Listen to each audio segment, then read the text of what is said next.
La question, que pourrais-je faire pour que je puisse m'échapper à ce grand jour de Dieu Tout-Puissant? Il n'y a pas une autre possibilité pour s'échapper, mes bien-aimés. C'est la sanctification. C'est la repentance, le dépouillement, de mettre ta vie en ordre, car la trompette est déjà prête à être sonnée. Le jour où le Seigneur m'a apparu dans le ciel, je vis un ange, 2 anges qui étaient prêts à jouer déjà les trompettes. Je ne sais pas si quantième trompette qui devrait jouer.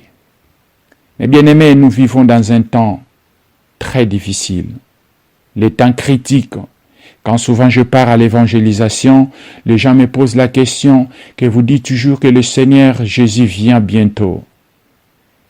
Quand il va venir? Car depuis qu'il est mort, ça fait déjà plus de 2000 ans passés.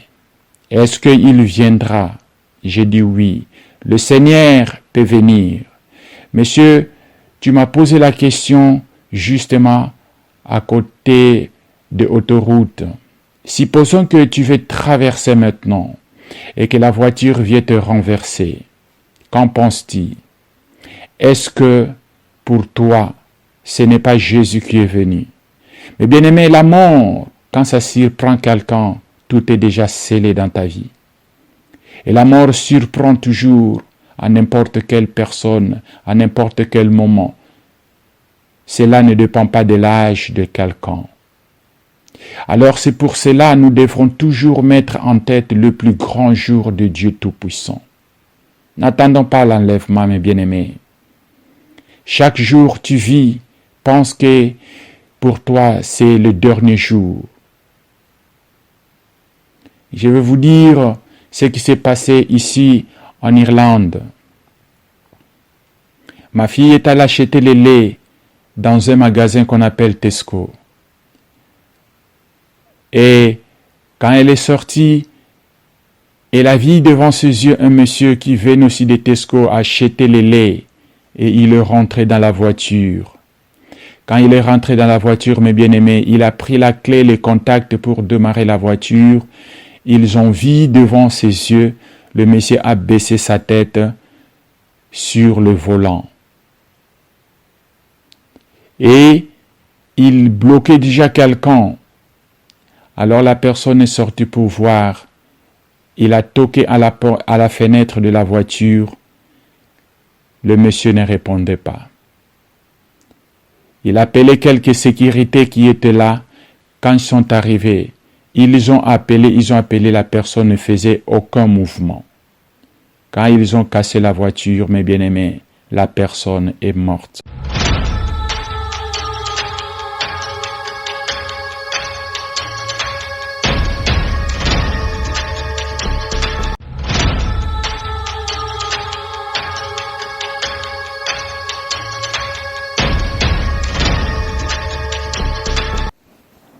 Hosanna, le peuple de Dieu, et partout vous êtes pris dans le monde entier.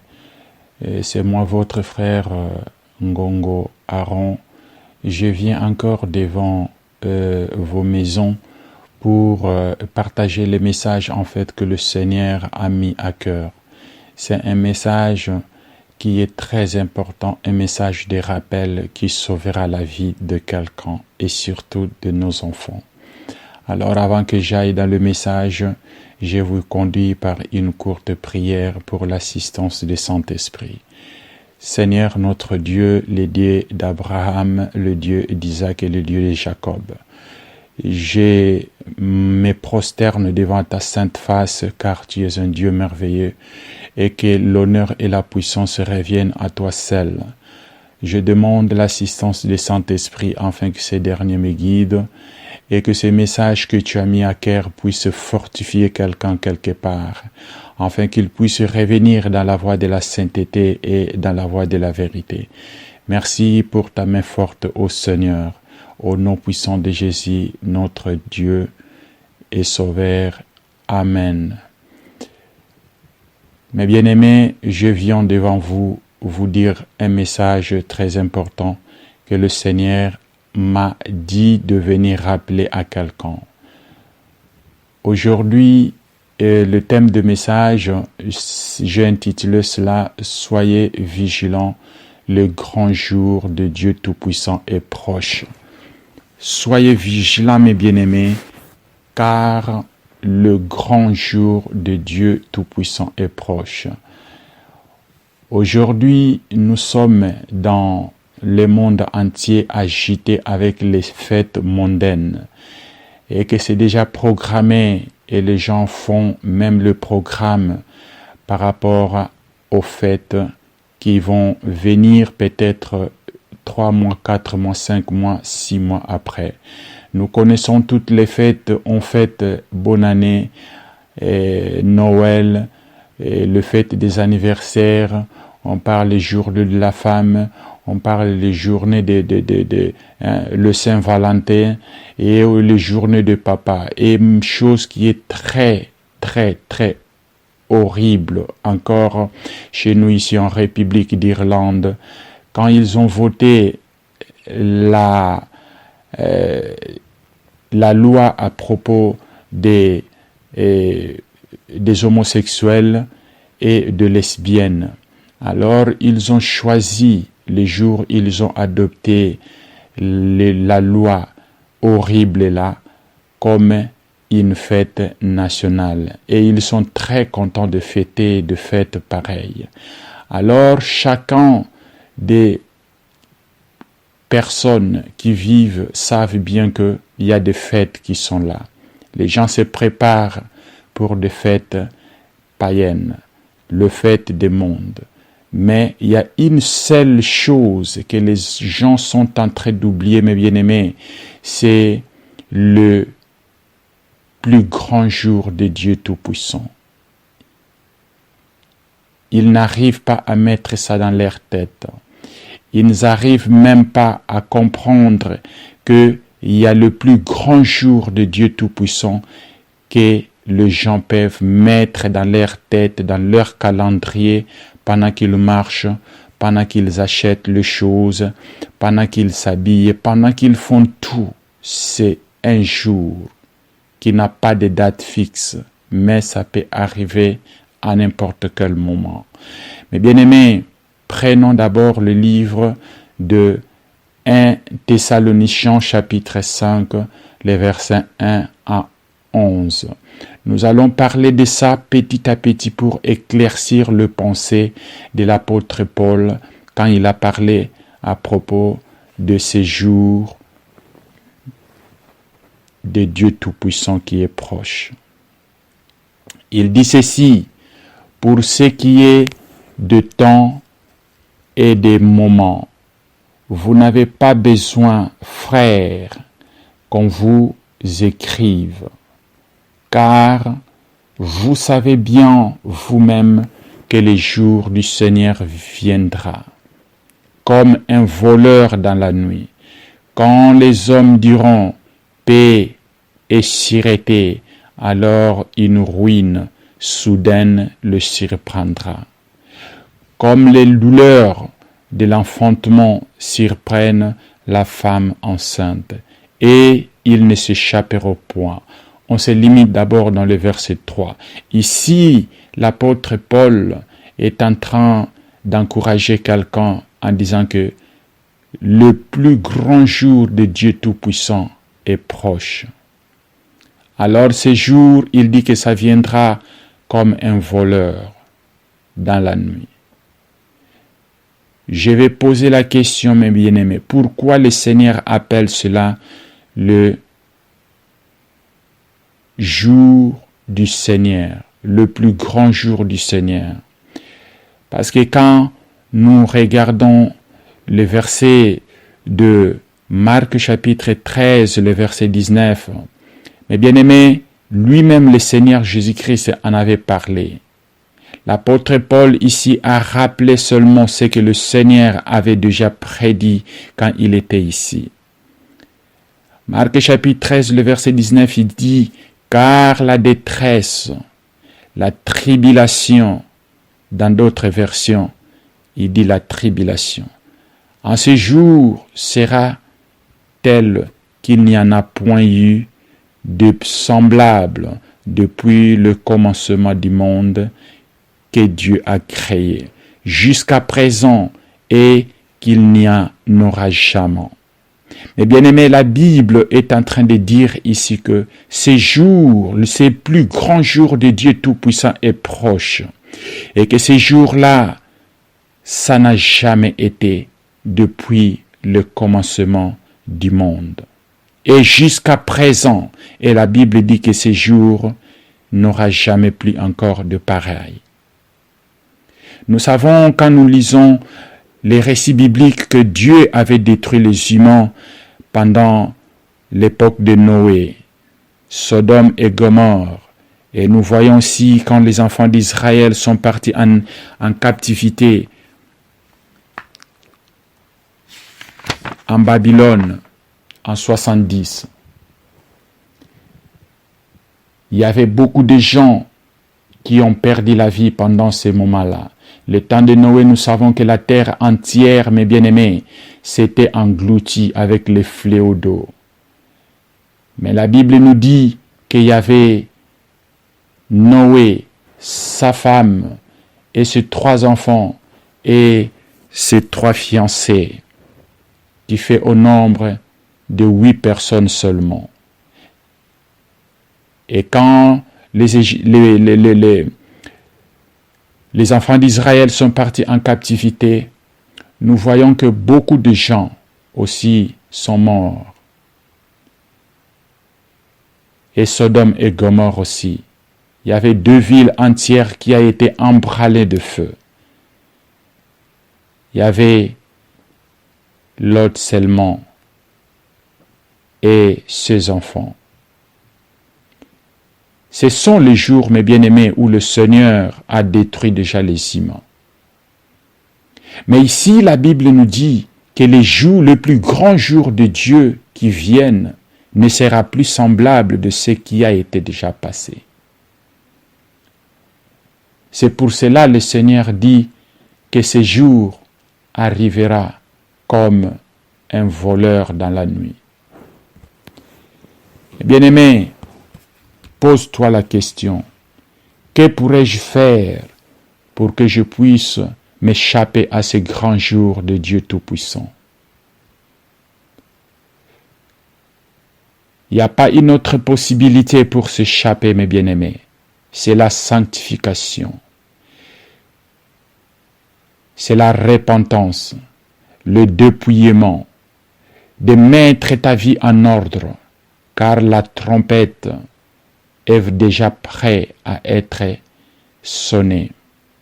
Le jour où le Seigneur m'a apparu dans le ciel, je vis un ange, 2 anges qui étaient prêts à jouer déjà les trompettes. Je ne sais pas si quantième trompette qui devrait jouer. Mais bien aimés, nous vivons dans un temps très difficile, les temps critiques. Quand souvent je pars à l'évangélisation, les gens me posent la question que vous dites toujours que le Seigneur Jésus vient bientôt. Quand il va venir? Car depuis qu'il est mort, ça fait déjà plus de 2000 ans passés. Est-ce qu'il viendra? J'ai dit oui. Le Seigneur peut venir. Monsieur, tu m'as posé la question justement à côté de l'autoroute. Supposons que tu veux traverser maintenant et que la voiture vient te renverser. Qu'en penses-tu? Est-ce que pour toi, ce n'est pas Jésus qui est venu? Mais bien aimé, la mort, quand ça surprend quelqu'un, tout est déjà scellé dans ta vie. Et la mort surprend toujours à n'importe quelle personne, à n'importe quel moment. cela ne dépend pas de l'âge de quelqu'un. Alors c'est pour cela que nous devrons toujours mettre en tête le plus grand jour de Dieu Tout-Puissant. N'attendons pas l'enlèvement, mes bien-aimés. Chaque jour tu vis, pense que pour toi c'est le dernier jour. Je vais vous dire ce qui s'est passé ici en Irlande. Ma fille est allée acheter le lait dans un magasin qu'on appelle Tesco. Et quand elle est sortie, elle a vu devant ses yeux un monsieur qui venait aussi de Tesco acheter le lait. Et il est rentré dans la voiture. Quand il est rentré dans la voiture, mes bien-aimés, il a pris la clé, les contacts pour démarrer la voiture. Ils ont vu devant ses yeux, le monsieur a baissé sa tête sur le volant. Et il bloquait déjà quelqu'un. Alors la personne est sortie pour voir.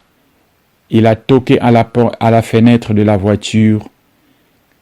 Le monsieur ne répondait pas.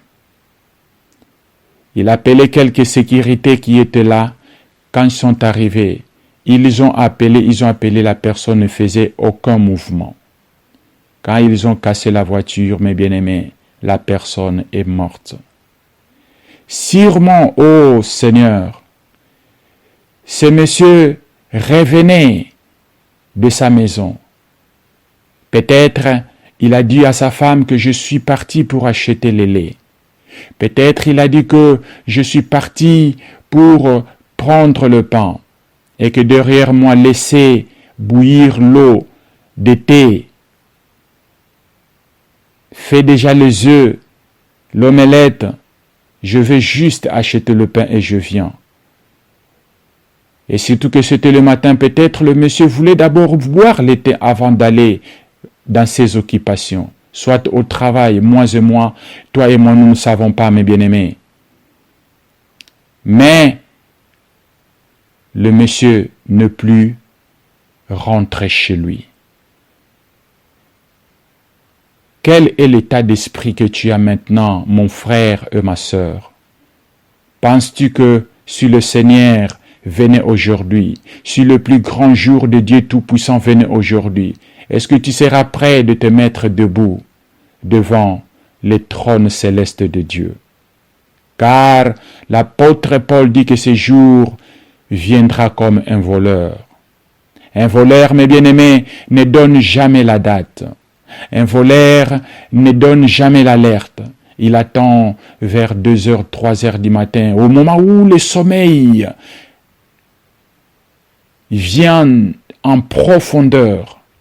Et c'est à ce moment qu'à 6h, quand vous allez vous lever, la maison devient comme le terrain de football. Certainement dans la maison, il y a quelqu'un qui dormait aussi au salon, peut-être dans l'autre chambre. Est-ce que ta vie t'a entendu? Tout le monde dira, nous n'avons rien entendu, mais la maison est balayée. Mais bien aimés, c'est ainsi que le plus grand jour de Dieu Tout-Puissant arrivera. Mets ta vie en ordre.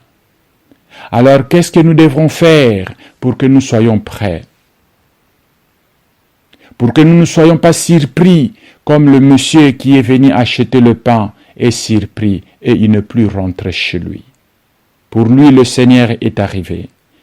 Pour lui, le plus grand jour est arrivé. Pourquoi je dis pour lui, le plus grand jour de Dieu Tout-Puissant est arrivé? Car sa destinée est déjà scellée. Alors, la Bible me dit que pour que nous puissions nous échapper à ce grand jour de Dieu Tout-Puissant, nous devrons considérer certaines choses. Ce sont les choses qu'on n'enseigne pas dans l'Église maintenant.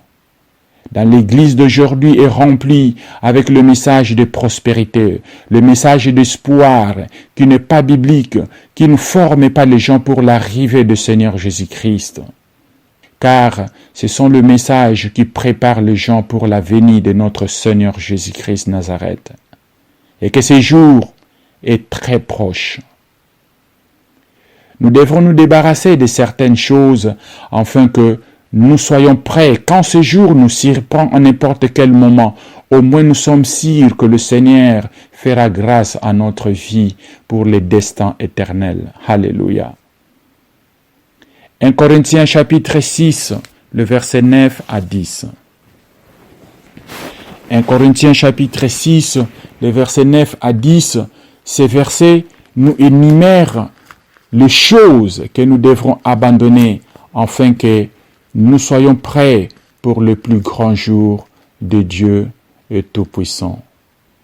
Mais bien-aimés, ces messages, ces versets, ce sont des versets qu'on ne lit jamais plus encore dans des églises. Et pourtant, c'est ça qui est très important. C'est ça qui fera en sorte que nous soyons réellement acceptés dans le trône de Dieu Tout-Puissant. La Bible dit en 1 Corinthiens chapitre 6, le verset 9 à 10. Il y a certaines choses qu'on devrait énumérer. Ne savez-vous pas que les injustes n'hériteront point le royaume de Dieu? Qui sont les injustes qui ne s'échappera pas au plus grand jour de Dieu Tout-Puissant? Ne vous y trompez pas. Ni les impudiques, ni les idolâtres, ni les adultères, ni les inféminés, ni les inflammés, ni les voleurs, ni les cupides, ni les ivrognes, ni les outrageux, ni le ravisseur, Bakuluna, n'hériteront point le royaume de Dieu. Alors, ici l'apôtre Paul commence d'abord sur les impudiques. Dans d'autres traductions, ils ont dit le fornicateur. Qui sont les fornicataires, mes bien-aimés? Car ils ont séparé ça avec les adultères. Les fornicataires, ce sont des gens qui ne sont pas mariés. Tu n'es pas marié, mais tu veux jouir des activités sexuelles. Nous voyons nos enfants, les jeunes, qui se disent que ça, c'est ma copine, ça, c'est mon copain. En français, on dit que mon ami est petit ami. Ça, c'est mon petit ami. Mais bien aimé, les gens commencent à voir les choses qui sont péchées comme les choses normaux maintenant, normales.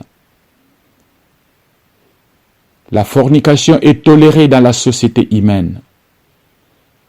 Les enfants ne se marient plus encore vierges comme avant.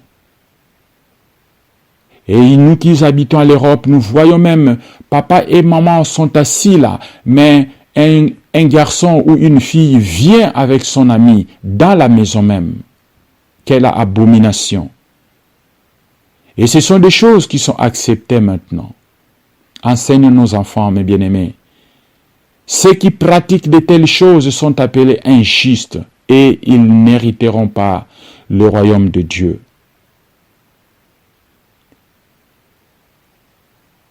Ça ne se voit plus encore comme un péché. On dit, petit ami, est-ce que tu peux coucher avec ton ami? Est-ce que tu peux faire des rapports avec quelqu'un ou quelqu'une que tu n'es pas marié? Mais dans les églises, on n'enseigne plus jamais ces choses. Mais bien-aimé, tu es marié, mais tu convoites un autre conjoint dehors. Peut-être ton mari n'arrive pas à te satisfaire au lit compte tenu de maladie ou l'âge, et toi la femme, tu te livres pour aller tricher dehors. Et là où tu pars, ma sœur, et là où tu pars, mon frère, en mentant à ta femme que tu pars au travail, et pourtant tu pars faire des bêtises quelque part, si l'accident t'arrive, est-ce que tu sais où passeras-tu ton éternité? Le plus grand jour de Dieu Tout-Puissant pour toi, c'est arrivé. Alléluia. Et dans le même ordre d'idées, on a cité, énuméré beaucoup de choses que nous avons vues dans ces versets. Mais compte tenu du temps, nous allons rapidement encore voir quelque chose de très important dans le livre des Galates. Galates, chapitre 5, le verset 19, l'apôtre Paul ajoute encore quelques pensées qui sont là, qui semblent à peu près le même, ce qu'il a énuméré dans les livres de 1 Corinthiens. Galates, chapitre 5, le verset 19. Regarde ce qu'il dit, mes bien-aimés. Galates, chapitre 5, le verset 19 et 21. Il dit ceci, « Or, les œuvres de la chair sont manifestes. » Regarde-moi. L'apôtre Paul, ici, il en parle comme les œuvres de la chair. Alors, toute personne qui a les œuvres de la chair, il n'entrera pas dans le royaume de Dieu, si seulement que le Seigneur Jésus-Christ vient. Alléluia. Et parmi ces œuvres de la chair, il dit ceci, l'impudicité, l'impureté, la dissolution, l'idolâtrie, la magie, les inimitiés, des querelles, les jalousies, les animosités, les disputes, les divisions, les sectes, l'envie, l'ivrognerie, les excès de table et les choses semblables. Regarde ce que l'apôtre Paul dit. Je vous dis d'avance, comme je l'ai déjà dit, que ceux qui pratiquent ou ceux qui commettent de telles choses n'hériteront point le royaume des cieux. Mais bien aimés, l'apôtre Paul souligne que comme je vous avais déjà dit, là il est en train de faire référence au verset que nous avons lu d'abord premièrement en 1 Corinthiens chapitre 6, le verset 9 jusqu'à 10. Ici, l'impudicité ou la fornication revient toujours dans la liste la première des choses, car l'apôtre Paul savait qu'au dernier jour, les gens se livreront à cette pratique. Mais bien aimés, cela ne veut pas dire qu'une pratique qui est acceptée dans la société humaine est que devenue acceptée devant Dieu. Comme le problème que je viens d'énumérer, les gens qui fêtent et qui célèbrent comme des fous et des folles la date qu'ils ont voté la loi de l'homosexualité et le transgender qu'on appelle ça, et puis les lesbiennes, tu vois. Les plus grands jours de Dieu Tout-Puissant, mes bien-aimés, est proche. Maintenant, nous devrons tout faire afin que nous puissions nous débarrasser de ces choses. Tu vois? Nous devrons tout faire de se débarrasser de ces choses.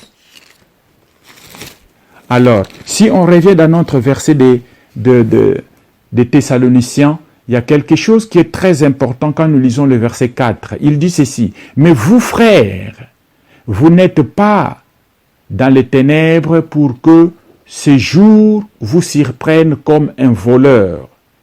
Vous êtes tous des enfants de la lumière et des enfants du jour. Nous ne sommes point de la nuit, ni de ténèbres.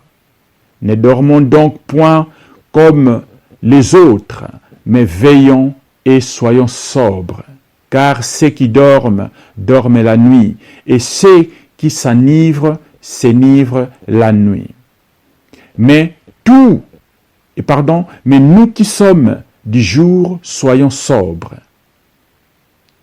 Ayez revêtu de la cuirasse, de la foi et de la charité, et ayant pour casque l'espérance du salut. Il dit ceci dans le verset 9, « Car Dieu ne nous a pas destinés à la colère, mais à l'acquisition du salut par notre Seigneur Jésus-Christ, qui est mort pour nous, afin que, soit que nous veillons, soit que nous dormions, nous vivrons ensemble avec lui. » Alléluia. C'est pourquoi exhortez-vous réciproquement et édifiez-vous les uns les autres, comme en réalité vous les faites. Alléluia.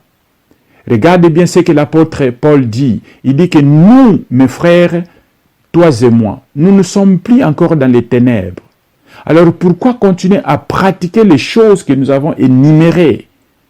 Et ceux qui pratiquent de telles choses, mes bien-aimés, n'hériteront pas. Dans le même verset 4, l'apôtre Paul a dit que pour ce jour, vous s'y reprennent pas comme un voleur.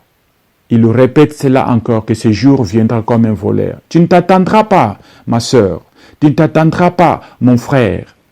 C'est pour cela qu'il dit que ne vivrons pas comme les enfants des ténèbres. Alléluia. Nous sommes de la lumière. Ça veut dire que nous devons refléter les actes qui sont de la lumière. Alors, dans le verset 6, ici, il dit que ne dormons pas comme dorment les autres. Ça veut dire quoi? Les autres vivent dans le péché. Les autres vivent dans les ténèbres. Dans le sens qu'ils sont contents. Ils se sentent à l'aise dans les ténèbres. Mais toi et moi, ma sœur, mon frère, nous ne pouvons pas nous sentir à l'aise. Nous ne pouvons pas nous sentir à l'aise pour faire ou pratiquer le mensonge. Ou faire des choses comme ça. Car ceux qui les font sont dans les ténèbres. Mais il dit veillez et soyez sobres. Le verbe sobre s'est répété à 2 reprises. Il a répété cela dans le verset 6 et le verset 8. Mais veiller, ça veut dire quoi? Veiller dans la langue hébraïque. Souvent, mes bien-aimés, quand vous lisez la Bible, c'est mieux de chercher le mot-clé dans la langue originale. Cela vous donnera exactement l'idée du verset, qu'est-ce que la Bible voulait parler ou qu'est-ce que l'écrivain voulait transmettre. Quand il dit que mais veillez et soyez sobres. Veillez, mes bien-aimés, en grec, ça signifie agrégoré ou agrypnéo. Agrypnéo dans la langue grecque qui signifie tout simplement porter une attention stricte, active, faire attention aux choses soudaines, calamités destructives qui peuvent survenir soudainement. Alléluia. Regarde maintenant, en regardant le mot veiller, quand tu regardes cela maintenant dans l'originalité de la langue grecque qui a été écrite, ça donne vraiment une explication très nette. Que veiller veut dire que porter une attention stricte, active, faire attention aux choses soudaines, calamités destructives qui peuvent survenir soudainement. C'est ça le mot veiller, mes bien-aimés. Et ça donne un sens. Donc ne dormons pas, mes bien-aimés. Soyons toujours attentifs. Soyons toujours alertes que ces jours-là peuvent me surprendre comme ça surprit le monsieur qui est parti acheter le lait dans le Tesco. Alléluia. Beaucoup de gens qui dorment, mais le matin, ils ne se lèvent pas. Pour eux, le plus grand jour de Dieu Tout-Puissant est arrivé, mes bien-aimés. N'attendons pas toujours l'enlèvement. Ce n'est pas beaucoup de gens qui arriveront à ce jour-là. Alléluia. Maintenant, le mot sobre. Le mot sobre dans la langue grecque, il dit ceci, que c'est être calme et concentré de l'esprit. Être modéré sans passion. Donc, être calme, c'est pour cela il dit que soyez sobre. Sobre, c'est être calme et concentré de l'esprit. Qui signifie que soyez sobre, mes bien-aimés. Soyez calme. Concentre-toi dans l'esprit. Que nous ne faisons plus encore partie des ténèbres. Alléluia. C'est pour cette raison, mes bien-aimés, pour clôturer, je voulais lire un verset qui, des choses encore qu'on devrait se débarrasser de ça. Pour que ce jour, quand ça nous surprend, nous ne puissions être dans la liste de gens qui seront épargnés. Regarde-moi ici. Il dit Proverbe chapitre 6, le verset 16 et 17. Il dit ceci. Mais bien-aimé, s'il te plaît, prends ce verset. Pendant que tu es en train de suivre ce message, le Seigneur me dit de prendre ces versets. Notez quelque chose de très important que toi tu as aussi. Tu as ça, mes bien-aimés. Et c'est le moment que tu dois te débarrasser de cette chose que nous allons lire dans ce verset de Proverbes. Chapitre 6, le verset 16. Il y a 6 choses que hait l'Éternel. Et même 7 qu'il en a horreur. Il y a 6 choses que notre Seigneur hait, il déteste. Et il dit encore dans la deuxième phrase que, voire même 7, qu'il a horreur. Il a horreur de ces choses-là. Quelles sont ces choses? 1. Les yeux hautains. 2. La langue mensongère. 3. Les mains qui répandent le sang innocent. 4. Le cœur qui médite le projet inique. Et 5. Le pied qui se hâte de courir au mal. Et 6. Le faux témoin qui dit de mensonges. Et 7. Et celui qui excite des querelles entre frères. Voilà les 7 choses, mes bien-aimés. Mais pourquoi le roi Salomon a parlé de 6, après il a récapitulé en disant que ce sont 7? Parce qu'il y a une chose qui est revenue 2 fois, où les gens pratiquent facilement. Même les chrétiens au niveau des églises. Même ceux qui disent qu'ils sont nés de nouveau. Quelles sont ces choses? Deuxième des choses, il nous dit la langue menteuse. Eh bien aimé, je vais te dire quelque chose, toi qui m'attends. Il n'y a pas le petit mensonge et le grand mensonge. Les mensonges, mes bien-aimés, c'est les mensonges. Oh, je dis seulement un petit mensonge. Ce petit mensonge-là, ça fera en sorte que si le grand jour du Dieu Tout-Puissant arrive, tu vas te retrouver dans le lieu de tourment. Et tu attendras le plus grand jugement qui te foulera dans l'enfer.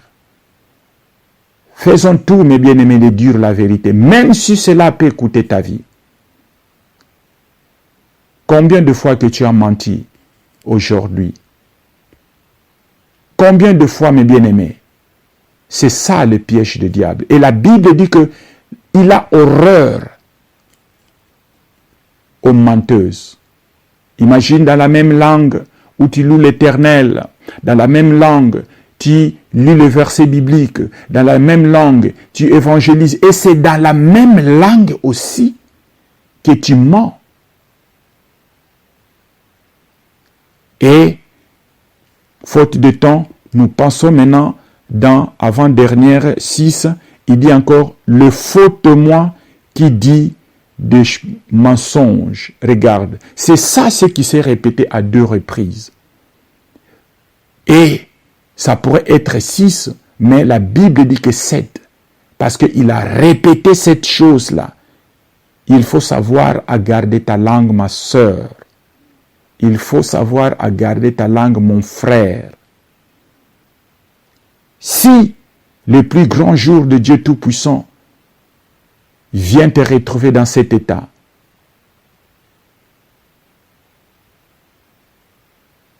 tu seras jeté. Tu vas perdre l'approbation de Dieu. Soyez vigilants, mes bien-aimés. Le plus grand jour de Dieu Tout-Puissant est proche. Rappelez-vous le premier verset que nous avons lu. Il dit que ce jour-là n'a jamais été depuis que le Seigneur a créé le monde. Et ce jour-là ne sera jamais plus encore avant. C'est pour vous dire que, mes bien-aimés, nous habitons dans la génération, dans la dernière génération. Après nous, il n'y aura pas une autre génération. Nous voyons comment Dieu est en train de susciter le serviteur de Dieu. Toutes les prophéties, ça s'est déjà accompli. Nous attendons le plus grand jour de Dieu Tout-Puissant. C'est vraiment proche. Maintenant, comme nous attendons ce plus grand jour de Dieu Tout-Puissant, le dernier verset, il dit ceci en 1 Pierre. Regarde l'attitude que nous devrons avoir. C'est une attitude, mes bien-aimés, que nous devons avoir pour que nous soyons sauvés quand le plus grand jour de Dieu Tout-Puissant arrive. Ma sœur, dis seulement comme ça, hein, dis que je ne suis pas là. Quelqu'un qui appelle au téléphone, tu dis que non, dis-lui que je ne suis pas là. Hein? Il a dit qu'il n'est pas là, mais tu es là. Mais bien aimé, c'est déjà noté dans les livres des souvenirs au ciel, que ce jour-là tu as menti. Tu es en train d'ajouter toujours les records dans le livre des souvenirs au ciel, qui va faire gonfler tes erreurs, qui va te faire manquer le paradis, qui va te faire manquer le ciel. Pour clôturer, mes bien-aimés, lisons le dernier verset. Quelle attitude qu'on devrait avoir pour que ce jour, le plus grand jour de Dieu Tout-Puissant, puisse nous être échappé. 2 Pierre, chapitre 3, le verset 12. Il dit ceci, mes bien-aimés. 2 Pierre, chapitre 3, le verset 12 et 14, il dit, tandis que nous attendons. Attends, je vais lire ça. Je vais lire ça pour que vous compreniez très bien. Tandis que vous attendez et hâtez l'avènement du jour de Dieu, à cause duquel le ciel est enflammé, se dissoudront et les éléments embrasés s'effondreront. Regarde, l'apôtre Pierre en a parlé. Quel sera ce jour-là encore pour confirmer ce que le Seigneur a parlé, que c'est un jour qui n'a jamais été depuis que Dieu a créé ce monde. Et ça ne se répétera jamais plus. Il dit ceci, que ce jour-là sera enflammé et se dissoudront et les éléments embrasés s'effondreront. Alors le verset 13, il dit, mais nous attendons, selon sa promesse, de nouveaux cieux et une nouvelle terre, où la justice habitera. Le verset 14, le dernier, c'est pourquoi, bien-aimés, en attendant ces choses, appliquez-vous à être trouvés parmi lui sans tache et irrépréhensible dans la paix. Alléluia. Dans l'autre version, il dit, en attendant ces jours, soyez prêts pour que vous soyez trouvés sans tache et sans défaut, immaculés. Ça veut dire que cherchez quelque chose qui peut m'empêcher pour que le plus grand jour de Dieu Tout-Puissant, quand ça m'arrive aujourd'hui, pour que je ne sois pas empêché. C'est ce que l'apôtre Pierre nous dit maintenant. Ma sœur, mon frère, demande le Saint-Esprit qu'il te révèle quelque chose qu'il faut enlever dans ta vie, car le plus grand jour de Dieu Tout-Puissant est proche. Partagez ce message. Ça peut sauver quelqu'un qui est encore dans les débauches. Ça peut sauver quelqu'un qui se dit encore né de nouveau. Mais il y a quelque chose encore qui continue toujours à garder dans sa langue le mensonge, le faux témoignage. Soyez bénis. Partagez ce message. En partageant ce message, tu vas sauver la vie de quelqu'un. Et cette personne se rappellera de toi. Et le ciel écrivira dans ton livre de souvenirs de ce que tu as fait de bien et que tu as sauvé quelqu'un. Alléluia. Soyez bénis. Que la paix de notre Seigneur Jésus-Christ soit avec vous. Soyez prêts, sans tache et sans défaut, en attendant le plus grand jour de Dieu Tout-Puissant vous trouve sans défaut et immaculé. C'est votre frère Aaron Ngongo. Shalom.